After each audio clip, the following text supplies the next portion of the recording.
Je vois. Exactement. Bah, Claudine avait eu un coup de cœur, très travaillé, c'est marrant.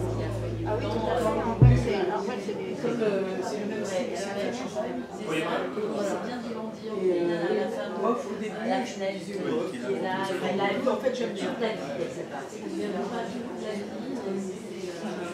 Quand je suis arrivée ici, c'était juste à la fin des expositions, donc j'ai vu cette place, c'était sur le...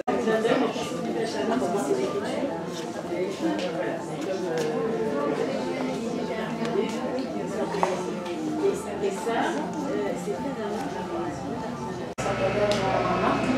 un jour, il a vu tout ce qu'il avait fait, toutes ses toiles, etc. Et il y a un ami, cet ami, qui m'a empêché de brûler les toiles. Et il s'est posté en sauveur de l'étoile, tu vois, il l'a dessiné d'abord. C'est ce que j'ai compris de ça. Et cette année, il a... Pas, je suis en train de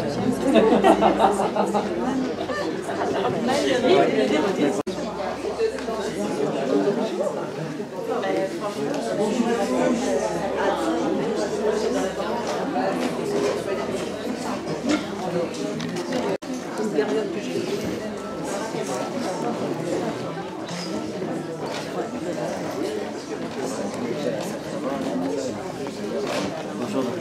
quel modèle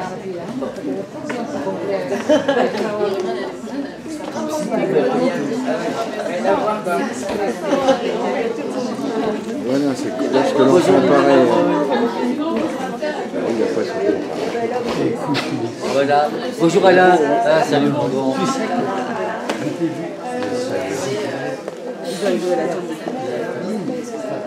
Première photo. Ah mais tu l'as cette photo, tu me la montreras.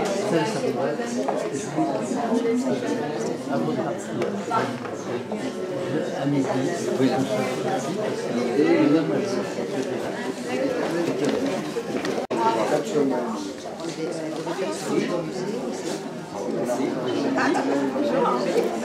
Alors, si je n'ai pas vu, bonjour, vous êtes une amie de Dinamone. On se connaît. La maman de Juliette, elle a passé cette 3 fois par an. Bien sûr.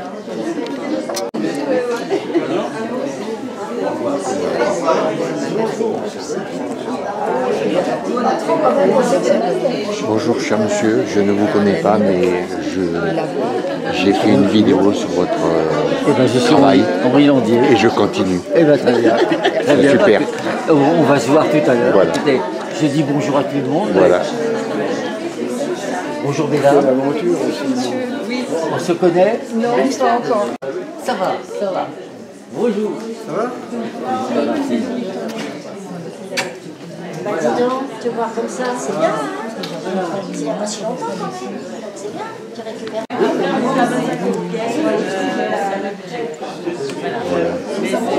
Mais oui, ils sont à 10 €. Parce que vous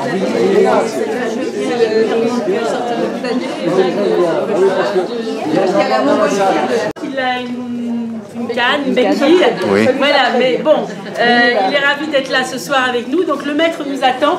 Allons-y, on va aller dans l'entrée. C'est héréditaire. Mais Salut, ça va? Je te laisse mettre le point rouge. Allez, on peut voir jusqu'au bout. allez-y. Alors, Malheureusement, elle est morte naturelle.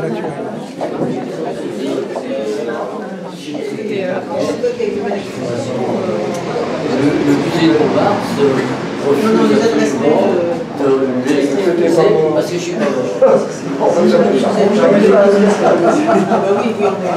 Je suis du 18e, là où il y a la poste. Tout à fait. Voilà. Merci. L'invitation que vous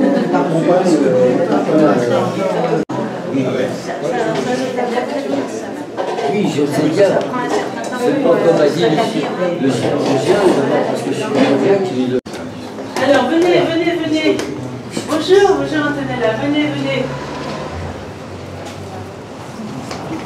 Tu vas pouvoir t'appuyer là, Jean-François. Oui, avec Tu veux t'appuyer un siège? Non, ça va aller. Passe-lui ton siège derrière toi. Ah, alors, voilà. Voilà, on va laisser l'adresse. Voilà. Oui, oui, oui. Voilà, comme ça, tout sera bien. Il y avait les affiches là avant. Alors, Voilà, exactement. venez. Est-ce que vous pouvez leur arrêter Camin, Ça va Jean-François, t'es bien ici? Oui, oui, ça va. C'est bien? Alors, venez. Venez par là. Un petit peu. Ça ne sera pas très long, ne vous inquiétez pas. Tout le monde est là? Mais, non, pas encore. Dominique, Oui. Oui, ils viennent tous quand même. venez, venez, venez. Voilà, voilà, voilà. Alors, nous sommes contents de vous inviter de vous accueillir pour les 70 ans de création. Il y a peu d'artistes qui peuvent avoir cet anniversaire prestigieux, puisque vous allez voir des toiles comme ici. Landier commence en 52 et là on a des œuvres de 53 avec la route. Donc on va vous expliquer ce parcours. L'exposition est accrochée par thématique. Ici nous sommes à Paris, Montmartre. Il arrive à 17 ans, rue Saint-Vincent à Montmartre. Et comme vous le savez, aujourd'hui, on est en 2022 et il va fêter ses 87 ans prochainement. Voilà, donc une vie bien remplie, 5000 peintures, 2000 gravures. Nombreux sont ceux qui vous avez suivi ce parcours depuis certains 10 ans, 20 ans, 30 ans ou plus. Pour Annick, on ne compte plus les années. Et on a la chance d'avoir aussi Alain Bonnefoy qui est avec nous quelque part. Oui, Alain, viens dire s'il te plaît, tu seras à côté de moi. Voilà, donc on a deux grands maîtres de la peinture, deux grands maîtres de la peinture française. Je pense que dans quelques années, on fera sans problème la comparaison avec Gauguin et puis son ami. Exactement. Alors, on a deux grands artistes. Alors, et vous avez aussi un beau portrait d'Alain en 1960. Vous le verrez, il n'a pas changé, il a juste un peu de cheveux en plus. Et vous avez un beau portrait. Donc pour revenir, on a ce qui a été difficile pour cette exposition, c'était le choix. Choisir parmi des centaines d'œuvres. Et j'ai voulu donc vous montrer des œuvres qu'on a très peu présentées, qui s'appellent La période verte de Landier. Il a 17 ans, il arrive à Montmartre et il va peindre par glacis. On a un travail vraiment très particulier. Je vais vous parler de celui-ci qu'on n'a jamais présenté, Au revoir Montmartre. Au revoir Montmartre, il est très symbolique. Pourquoi? Parce que vous avez cet homme qui est en Landier avec son fameux imperméable. Rue du Chevalier de la Barre. Rue du Chevalier de la Barre. On est de nuit, il y a juste la rue éclairée et on voit cette nuit bleue un petit peu. Elle n'est pas très bien éclairée, mais on voit quand même ce bleu sur les immeubles. Là, c'est l'hiver, et c'est l'hiver 54, la fête de l'abbé Pierre. Et Henri Landier va s'embarquer quelques jours après à Rouen sur le quai des Scafino. Donc, il va tourner le dos à la ville, il sait qu'il part. C'est Au revoir Montmartre, c'est un adieu temporaire à ce village qu'il a accueilli. Et c'est vraiment une œuvre un peu, une œuvre symbolique, très importante, qui va clôturer ce qu'on appelle la période verte. Et après, ça va être la mer, ça va être les Carmeaux, c'est ce que vous allez voir. Et puis, ça va être une aventure de 70 années. Et je laisse la parole au maître. Voilà. Merci Sabine. Merci Sabine. Parce que vous connaissez tous Sabine maintenant, qui me succédera ici quand je partirai. C'est elle qui prendra la suite pour développer cette œuvre qui est, Alain, toi tu connais bien aussi. Alors, je vous présente aussi Alain Bonnefoy. Nous étions, Alain et moi, aux Arts Appliqués, une très très bonne école, rue du Petit-Thouars, à la République, place 55, en 55. Et nous nous sommes connus là, Alain a 2 ans moins que moi. Alors évidemment, pour lui, à 17 ans, j'étais le grand ancêtre. Et lui, il arrivait avec 15 ans, voilà. Puis après, maintenant, c'est grâce à Alain, nous sommes, c'est mon frère, on est frères tous les deux, et nous avons des tempéraments très différents. Moi, je suis un introverti, un solitaire, et Alain est un extraverti, un généreux et tout ça. Et c'est grâce à Alain que j'ai fait ma première exposition à 30 ans chez Goud. C'est toi qui m'as forcé, qui m'a dit, mais enfin, oui, avec déjà tout ce que tu as, tu dois faire une exposition. Chez Goud, dans l'île Saint-Louis. Dans l'île Saint-Louis. Après, comme je ne me décidais pas non plus, moi je travaillais, je t'aimais. Alain m'a dit, Henri, il faudrait que tu fasses des livres, comme moi. Alors c'est grâce à toi, chez Avion, l'italien, que j'ai fait mes premiers livres. Bon. Et même après, c'est grâce à toi que j'ai eu mes cartes postales. Tu m'as dit qu'il faut faire des cartes postales, Henri, et tout ça. Enfin, Alain était vraiment mon fil conducteur, parce que sinon, moi je serais peut-être resté dans mon atelier tranquille, sans bouger, parce que je ne ressens pas le besoin. C'est d'ailleurs pour ça que je vous remercie tous d'être là, aussi, parce que bonjour Fabienne. Bonjour. Bonjour Henri. Bonjour Alain. Voilà. Parce que justement, des Fabienne gens... qui vient de Barcelone. Là, vous voyez... Bonjour Fabienne. Vous voyez encore une jeune femme. Voilà. Moi, je l'ai connue, elle a 18 ans. Et je crois que tu as une gouache de moi où tu es en train de manger de la bouillie. Oui. Donc, De toi, et j'en ai une d'Alain aussi. J'ai un peu comparé. mon ami Jean-François Camin, que nous sommes connus à 15 ans, il y a 14-15 ans. Donc, c'est un long parcours et tout le long de ma vie, malgré que je sois un solitaire, je ne suis pas resté seul. Je ne suis pas resté seul parce que j'ai été suivi par beaucoup de gens, comme vous, qui étaient là depuis très longtemps ou depuis peu, et qui est intéressé par toute cette œuvre que j'ai faite. Je l'ai fait tout naturellement d'ailleurs. Pour moi, c'est aussi simple que de peindre que de respirer. Voilà. Et ça a commencé, en effet, rue Saint-Vincent. J'ai quitté ma famille, mes parents étaient divorcés, tout ça, je ne savais pas. Je quitte ma famille à 17 ans. Je me retrouve dans une cabane en planche. Voilà, ça,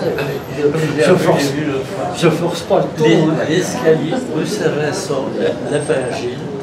Et quand on regarde de dos la Pingile, qu'on regarde, il y a la rue, et il y a cet escalier, on a fait une gravure, une belle gravure, encore une gravure. Et il habitait dans l'atelier, c'est Desbarbès.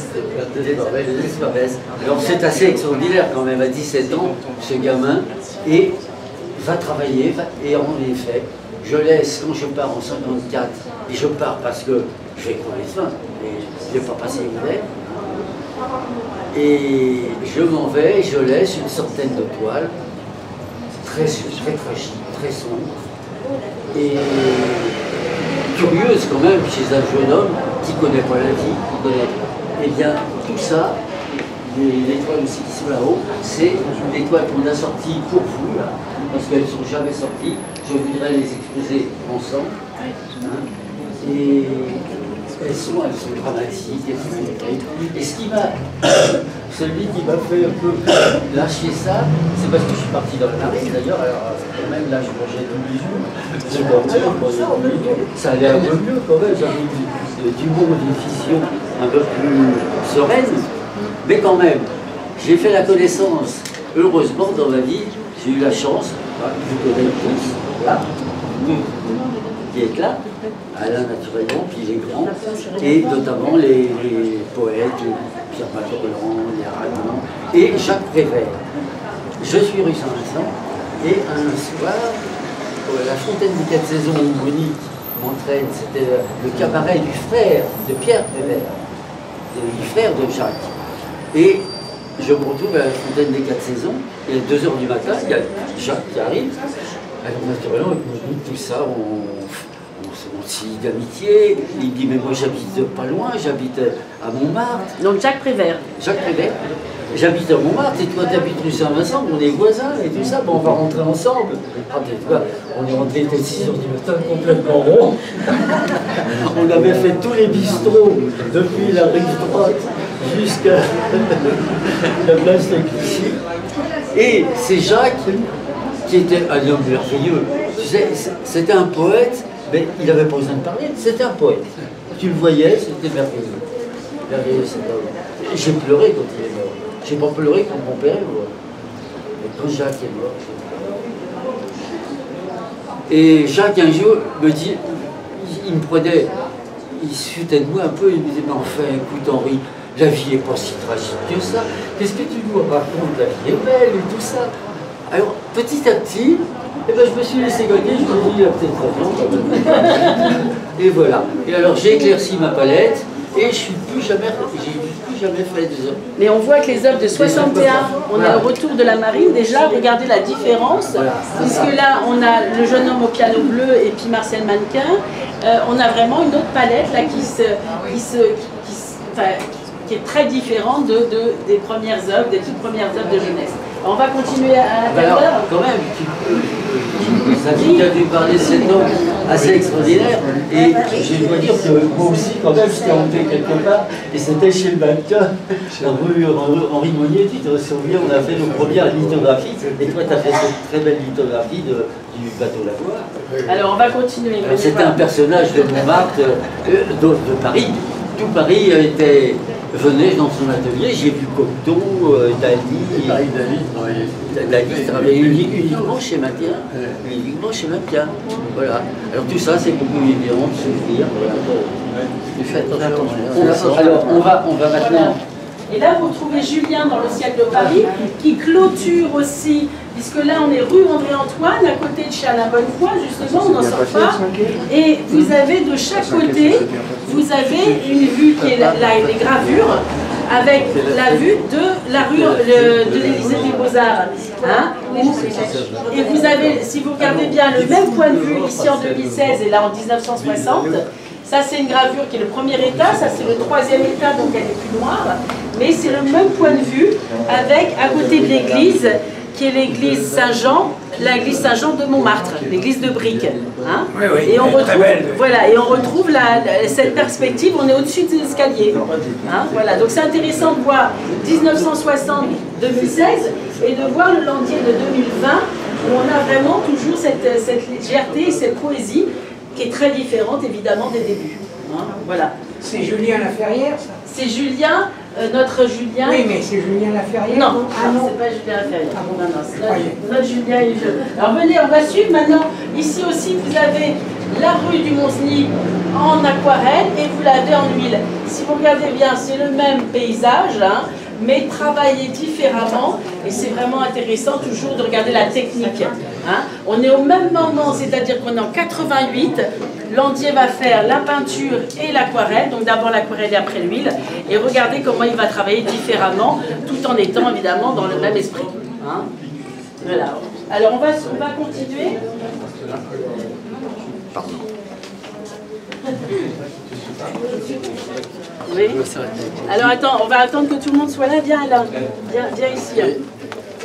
Alors venez tous, parce que vous avez la chance d'avoir ici donc des gens qui ont vécu ce... Tu as un siège, Jean-François, juste derrière toi. Tu as un siège. Voilà. Merci bien. Alors vous retrouvez Alain Bonnefoy qui est là, sur le côté, hein, derrière toi Isabelle. Tu as ce beau portrait d'un très... C'est terrible. Pas trop. Hein, c'est le portrait qui a changé. Voilà. Alors venez. Ça, c'est la photo de Monique Morelli. Alors, Monique Morelli, pour ceux qui ne connaissent pas, Monique Morelli était chanteuse.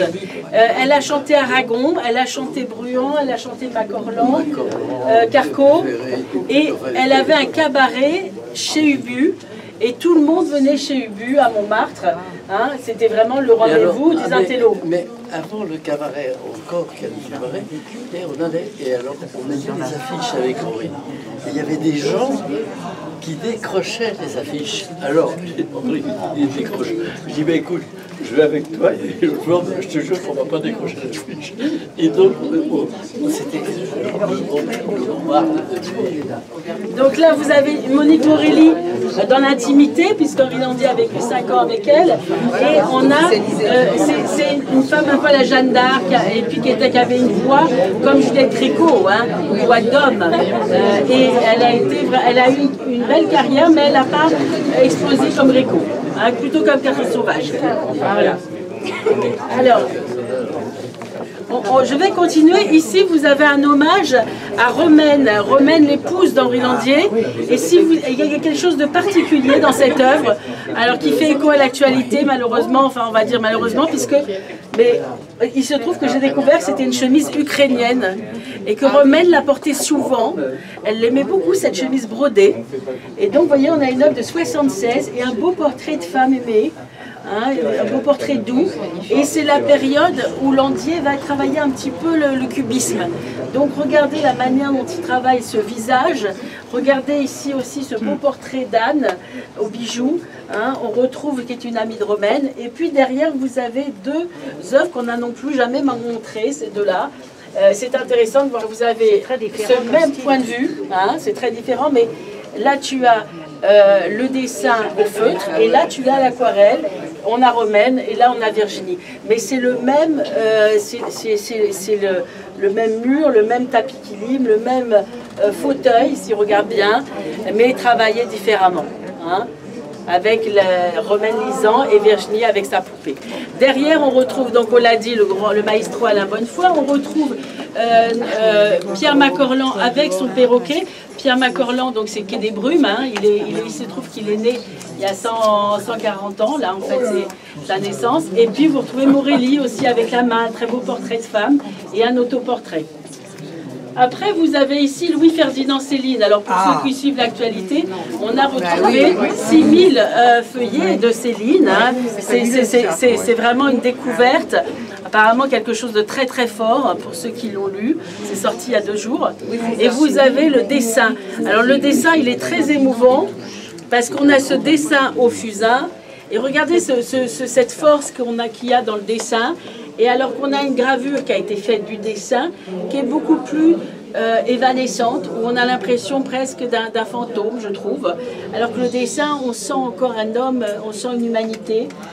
Alors que je trouve que la gravure donne un autre rendu sur ce portrait de ce grand écrivain français. On a aussi Michou. Alors Michou, c'est les cabarets, on en a parlé avec Morelli. En dessous, on a Pierre Bretin, qui était aussi un ami de Morelli, qui était comédien. Donc les jeunes comédiens venaient faire des one-man shows sur les planches. Et à Montmartre, il y avait beaucoup de cabarets. Pour ceux qui ont le jeu des 7 familles, vous retrouvez dedans Piaf, vous retrouvez Montand. Tout le monde venait faire ses débuts. Il y avait Bourvil, il y avait tout ça. Ils venaient faire leurs débuts sur les planches à Montmartre. Il y avait surtout Patachou. Et il y avait Patachou, tu as raison aussi. Bah oui, mais bien sûr. Pour les cravates. Voilà.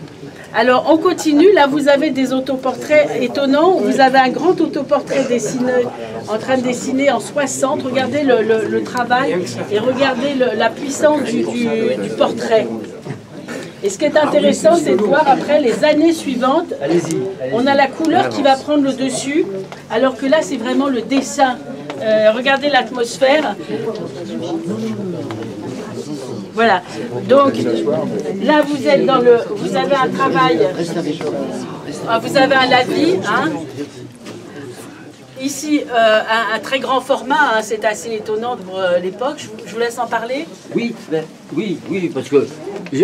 Ça c'est assez rare, hein. C'est des œuvres, vraiment vous avez une exposition de musée, on a 131 œuvres, et réellement on a des œuvres qu'on n'a jamais présentées, qui sont des inédits, hein, qu'on vous présente pour la première fois. Là devant une œuvre comme ça, je suis comme vous, je la revois depuis 60. Je ne l'avais pas revue depuis 1960, ça fait combien de temps?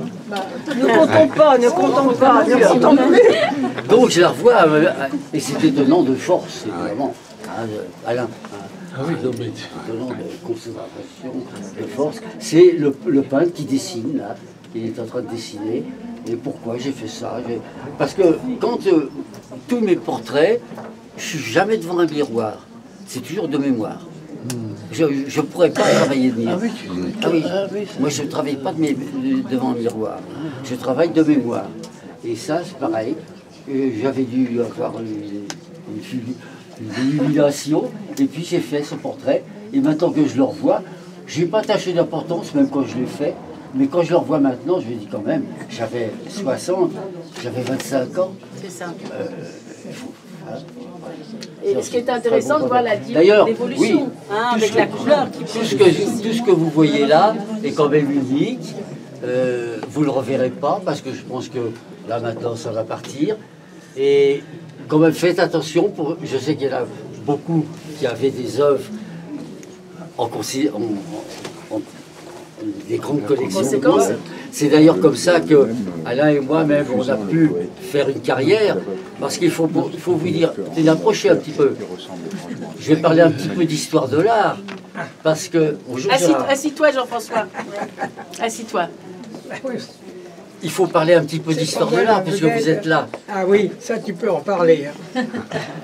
Il est évident que ceux qui connaissent un petit peu ce qui s'est passé depuis un siècle, ou même un demi-siècle, mais un siècle, depuis 1950, après la guerre, des gens comme Alain et moi, on n'a pas été gâtés, parce que c'était la pleine vogue de l'abstrait. Il y avait eu quand même ce monstre de Picasso qui avait cassé tout sans rien faire. Et son œuvre, c'est une accumulation de chaos, de ça, mais je ne l'aime pas parce que aussi je l'ai connu. Je l'ai connu et l'homme était insupportable et vraiment quelqu'un de pas intéressant. Hein. Mais malheureusement, des gens comme moi, comme Alain, moi et d'autres, je pense à Loutreuil, je pense à des bons peintres comme ça, on a complètement été éjectés des pouvoirs publics, parce qu'il y a eu cet imbécile de Malraux aussi. Ah oui, oui. C'est pas un imbécile, un salaud, c'est pas pareil. qui a été ministre de la Culture et qui avait déclaré, malgré son devoir de réserve comme ministre, il a déclaré quand même un jour, l'art figuratif est mort. Voilà. Alors, quand nous, on se permettait d'aller voir des marchands, tout ça, mais on nous rigolait, hein, on rigolait. Alors on a fait notre œuvre grâce à vous tous, grâce à des gens qui m'ont suivi, qui ont suivi Alain, mais les pouvoirs publics, hein, on ne pouvait pas ni exposer dans une maison de la culture, ni une exposition officielle, ni rien du tout. On était sabrés d'office. Et ça dure encore un petit peu. Vous ne le savez peut-être pas, mais Jacques Lang a tout fait pour interdire toutes les expositions de Bernard Buffet. Oui. Hein, pendant des années, il a tout fait parce que pour lui, Bernard Buffet ne représentait pas la France, c'était Buren, c'était etc. Donc Bernard Buffet, enfin, il a eu le soutien de Garnier pendant toute sa vie et puis au début de son ami banquier là. Berger. Bon, et Berger, à la fin de sa vie, quand même, avec tout le pouvoir qu'il a fait, il a fait rentrer à une grande exposition, là où c'est à Moderne. Et la saboté, je te coupe sur une chose, parce que Berger, sur des tas de choses, a dit une discussion entre eux, il lui a dit une fois de mon vivant, tu n'exposeras jamais dans un musée. Voilà. Donc il faut voir que... Ça, c'est pas une histoire, c'est une chose qui a été imprimé. Donc, il faut voir que des Bernard Buffet, des Landier, des Bonnefoy ont dû se battre et batailler parce que malheureusement, il y a le ministre de la Culture qui les a marqués en rouge. Et d'autres, hein, parce qu'ils sont figuratifs et qu'on était dans une autre mouvance. Et aujourd'hui, on revient en arrière, on revient au figuratif parce qu'on s'aperçoit qu'il y a eu des abus dans tous les sens et que c'est vraiment, il y a eu du n'importe quoi, et du gros n'importe quoi. Mais malheureusement, il a fallu tenir pendant des années et parce que ça a été difficile. Et c'est vrai que Buffet était interdit d'exposition en France et à l'étranger. Oui, c'est monstrueux. Oui, et c'est une réalité, c'est pas... voilà. Alors pour revenir à Landier, là on est dans la période japonaise. Vous avez un beau portrait de cet homme qui est sur lequel c'est marqué, hein, Yoshikawa. Regardez la force, on a l'impression d'un presque je trouve qu'il a un côté, il dirait un lion, enfin je sais pas, je trouve qu'il est magnifique. Et puis là, vous avez Virginie au kimono, c'est la période à damier. Voilà, elle met le kimono de sa mère, elle est trop grande, enfin qui est trop grande pour elle, et c'est assez étonnant. Et on retrouve après les portraits aussi Pascaline, Aurélien, les portraits que vous connaissez plus, qui sont d'aujourd'hui, hein, des années 2000 de Landier. Donc là, on va continuer le voyage, on va aller en mer, on va aller en Italie, on va voir des nus, des fleurs, des natures mortes, et puis... Non, ça va. Ouais. Et puis on va s'arrêter aussi dans ce grand mur qui est assez étonnant. Et là, c'est des œuvres qu'on n'a pas montrées depuis très longtemps. Vous allez voir. Alors il faut du recul. Il faut du recul parce que ce sont des grands formats. Et c'est un travail de photo. Regardez bien. C'est assez étonnant.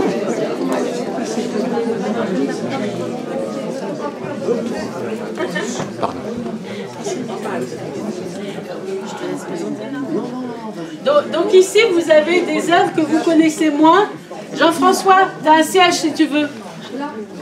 Il y a un siège pour toi si tu veux. Voilà, viens avec nous. Alors, on parlait de mécènes. Je vous présente Jean-François pour ceux qui sont venus à Maastricht qui le connaissent. Jean-François, je compte plus les œuvres, mais il y en a plus d'une centaine chez toi. Oui, c'est ça. Voilà, donc Jean-François a vraiment toute sa vie, dès qu'il avait un cadeau, pour se faire plaisir, il s'est offert des tableaux encore il n'y a pas longtemps. Oui, oui. Voilà, je t'ai apporté un Julien, voilà, qui s'est ajouté à une collection magnifique. Et c'est vrai que tu vis dans un musée landier, oui. Et toute ta vie, tu as partagé ce bonheur et tu continues à vivre avec ta collection. Voilà. Donc c'est les mécènes d'aujourd'hui qui ont permis à des landiers, des bonnes foi de continuer à vivre. Et ça, c'est fabuleux. Donc merci Jean-François de ta présence et de ta passion.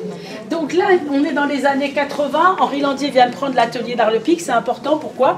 Puisque vous avez un espace de 600 mètres carrés qui permet quoi? Qui permet d'avoir de pouvoir travailler et de ne pas faire que des petits formats, de faire des grands formats. Donc je dirais que l'aspect,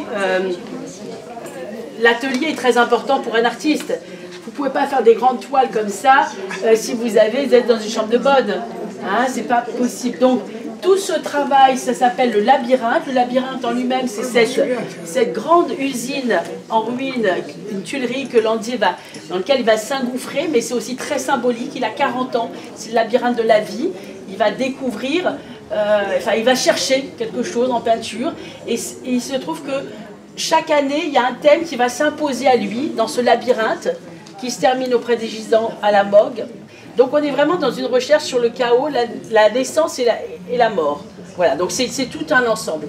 Là, on a les poutrelles du labyrinthe et on a aussi, dans ce chaos, on a aussi la naissance avec la ville nouvelle de Chanteloup-les-Vignes. Oui, on se souvient bien. Une grande, à côté de Poissy, il y a une ville qui va sortir de terre, c'est les villes nouvelles à l'époque. On est dans ces mauves, ces violets. Là où vous avez ce grand panorama, vous avez d'un côté encore les champs, les vieilles les maisons, et puis ces grandes cités là, ce béton là qui sort de terre. Donc ça c'est vraiment une œuvre qui demanderait plus de... Il y a 500 tableaux, hein, vous en avez 5, mais qui a été importante pendant 12 ans. C'est pas la dernière de Madame Carré? Si, bah, t'as une bonne mémoire. Alors pour rester ici, après on verra la mer, c'est l'Italie. On est en Toscane, Venez alors. Oui, venez voir. On est en Toscane, donc chez Alain Bonnefoy, vous avez ce grand tableau qu'on verra tout à l'heure, où c'est vraiment de vue de chez lui. Henri Landier ouvre la fenêtre, il y a les peintures, et puis il y a ce brouillard, il y a la vue est là, la vie est là, la beauté du monde est juste devant lui. Et puis vous avez ici ces cyprès, vous avez la Toscane à l'automne.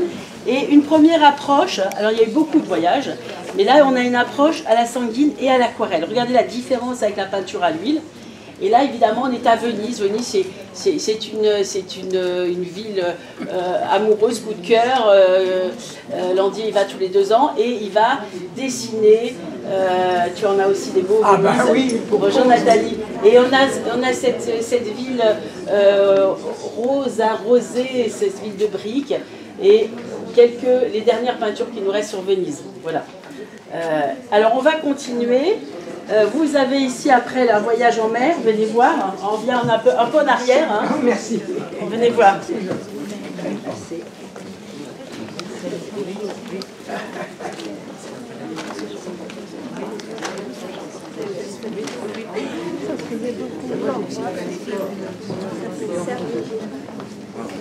Je me demande à partir de combien de tableaux acheter, on devient un mécène.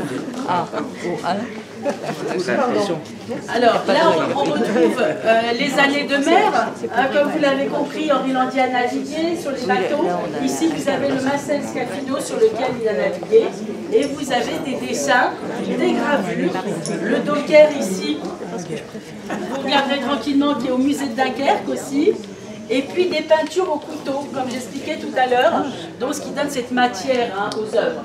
Ici, vous avez le bateau du Blavet, on est vers l'Orient. Là, c'est les paysages de la baie de Somme.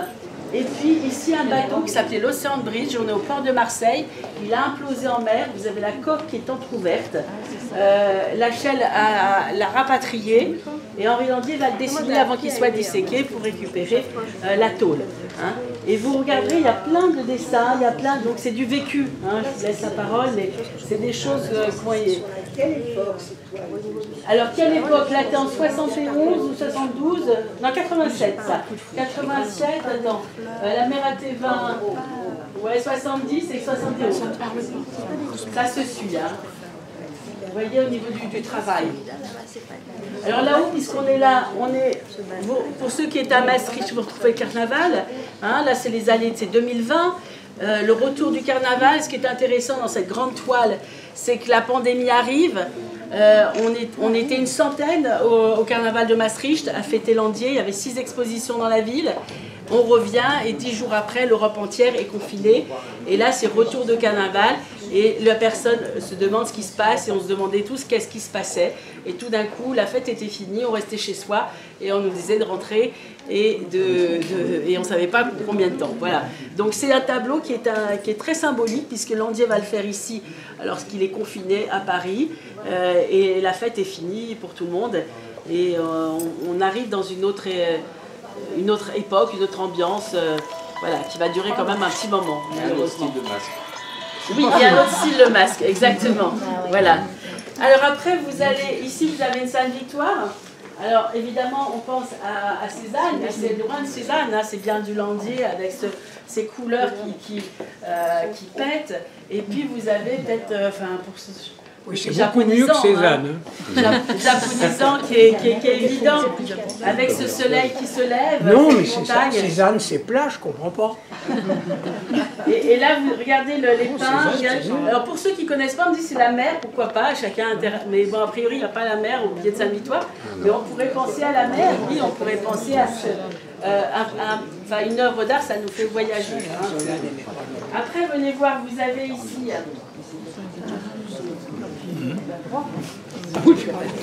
Non, mais même... Vous avez des bulles, des natures mortes, des fleurs.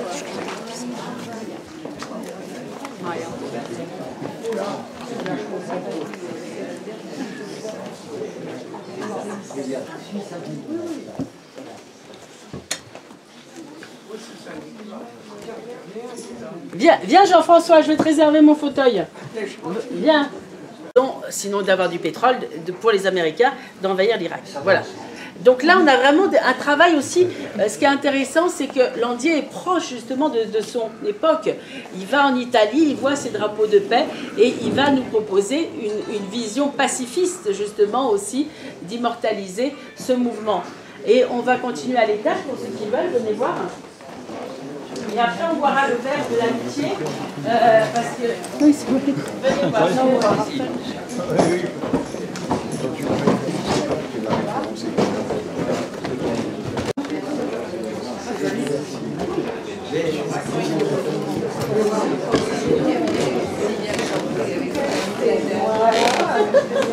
Alors, de faire une galerie un peu communautaire, justement, voilà. Que tout le monde puisse exposer. Voilà, fais monter le monde. Voilà. Je veux juste dire pourquoi je suis graveur. D'accord. Alors, venez, on va parler de gravure aussi. Venez. Allez-y, rentrez si vous voulez. Allez-y, rentrez, on va parler gravure. Voilà. Oh, ben, je vais commencer alors, puisque... Oui.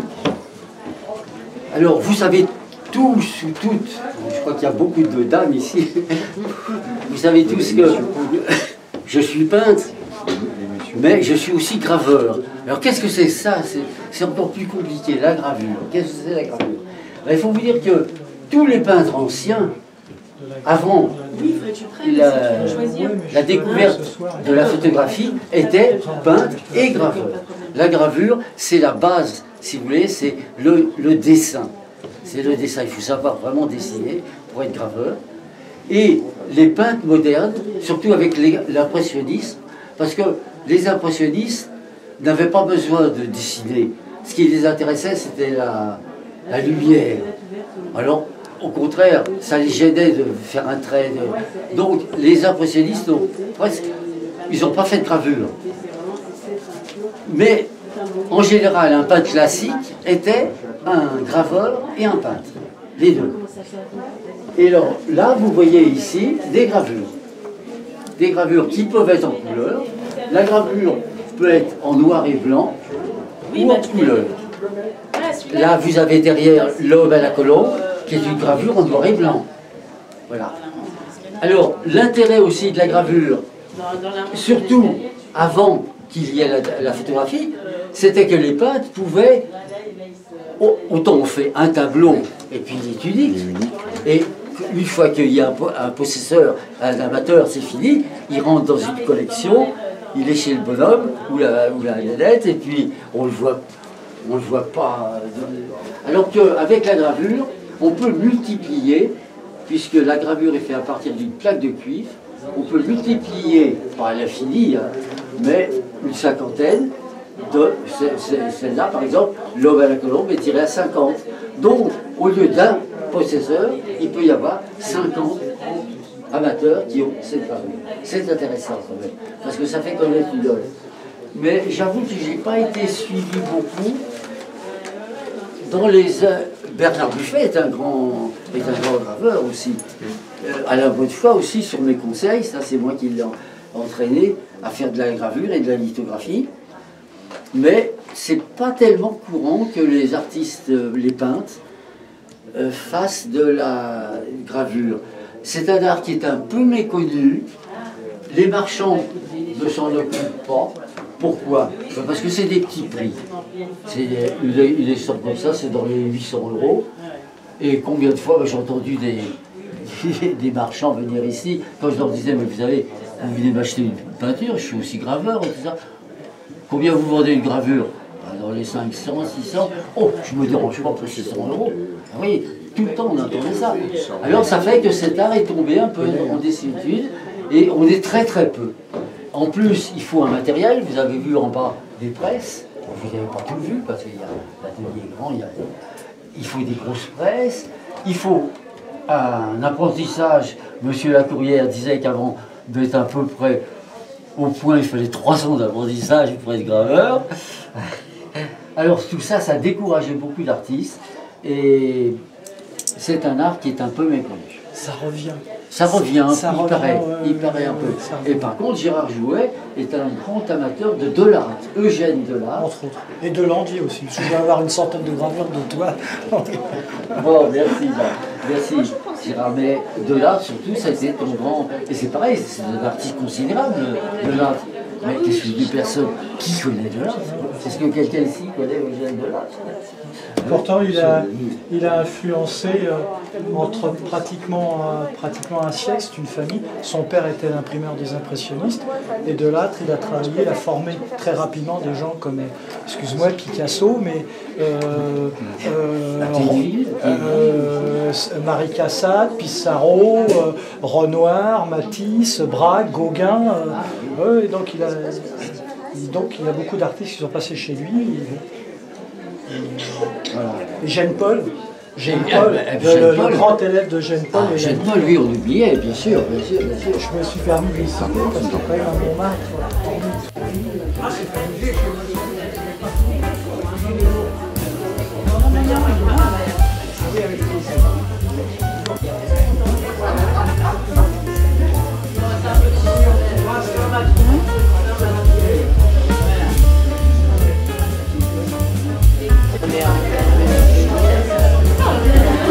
Voilà, mais surtout le papa Corbière, il est super. Et à la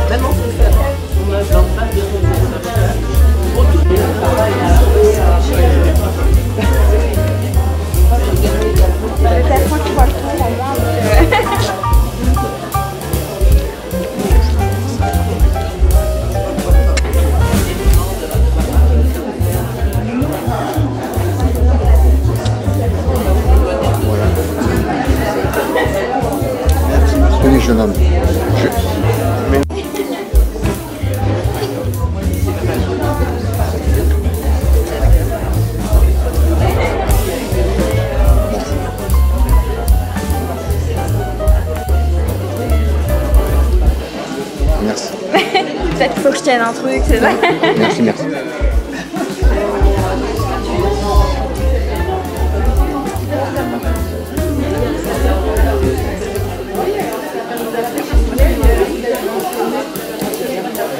Il aime à chaque fois. Ah oui.